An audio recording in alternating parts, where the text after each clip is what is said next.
Yes, Cian Corley. Cian Corley, as our representative on the Business Committee, I asked for this debate a number of weeks ago. It's very telling about the coup d'etat that basically the new government have implemented to silence the smaller parties. That having asked for that debate, we have to wait for 3 or 4 government speakers who've spoken for an hour in 3 different slots before some of us get to respond to the government's position, and the senior minister is nowhere to be seen. And that's an insult. The fact that the senior minister is now disappearing long before most of the political groups in this House actually get to respond to the government's position is not just an insult to us, because that's less important, it's an insult to democracy, and it is an insult to the people outside. It is shameful. But the reason I particularly requested this debate is because I knew we would hear all the narrative from the government about stimulus, about how we have to protect people in the face of COVID, how we have to invest in the new normal, all this narrative belied by the fact that today they're going to cut the incomes of tens of thousands of working people who have lost their jobs and lost their livelihoods as a result of government public health measures. Measures that the vast majority of the public support, and without whose support we'd be in an even worse situation in COVID-19, but rather than thank them with solidarity, rather than uphold the principle of we're all in it together, it seems some people are more in it together than others. It's a tale of 2 pandemics. You know, if the Cabinet had have turned out any of them to be COVID positive and had to quarantine for 2 weeks, would they have been put on a reduced PUP payment? No. They would have continued to enjoy their extraordinary salaries at full 100% payout, while the taxi drivers who were on the streets the other day are having their payments cut today. Kicking them while they're down, having already lost huge amounts of income, livelihood, debts accumulating, you cut them today.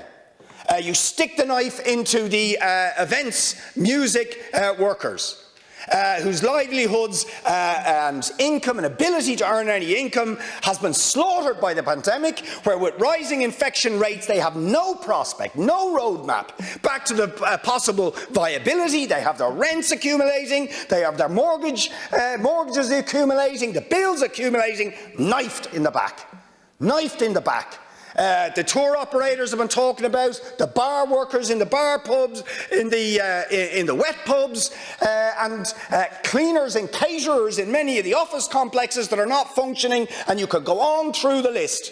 The people whose sacrifices we need and that the government are calling on in order to deal with the threat of COVID-19, knifed in the back today with the PUP cuts, and there is no other way to do it. It is a betrayal. Or to characterise it, it is a betrayal of the principle of we are all in it together. That lie is exposed with this sickening cut. And the government even now should pull back on that cut. But you see, for other people, you know, and we're only talking about millions, a few million would be required for the 35,000 people in the live entertainment industry.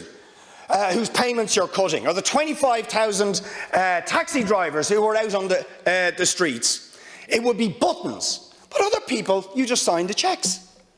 Huge companies, big profitable companies, the cheques get signed. And of course, because we're also limited now in the time, there's things we don't even have time to bring up. But one was drawn to my attention the other day. You know, while all the musicians, the live events people, the actual performers, there's some people, like film producers, get handed out massive money. Massive money. The EU requires, if you give state aid, for example, you've got to print out the details of the state aid that goes to film producers. But incredibly, and really the Public Accounts Committee should look at this, the crowd who are making The Last Duel down in Ardmore, who also made Vikings before, have received loans, which you'll see for Vikings over the last 5 or 6 years, sorry, not loans, tax credits which say 10 or 30 million. 10 or 30 million, 10 or 30 million. Is it 10? Is it 15? Is it 20? Is it 30? We don't know. Right? No accountability when you hand the cheques over to wealthy film producers, but the taxi drivers, the tour operators, the arts workers, the people on the ground, knifed in the back. It seems we're not in it all together, Count Corla.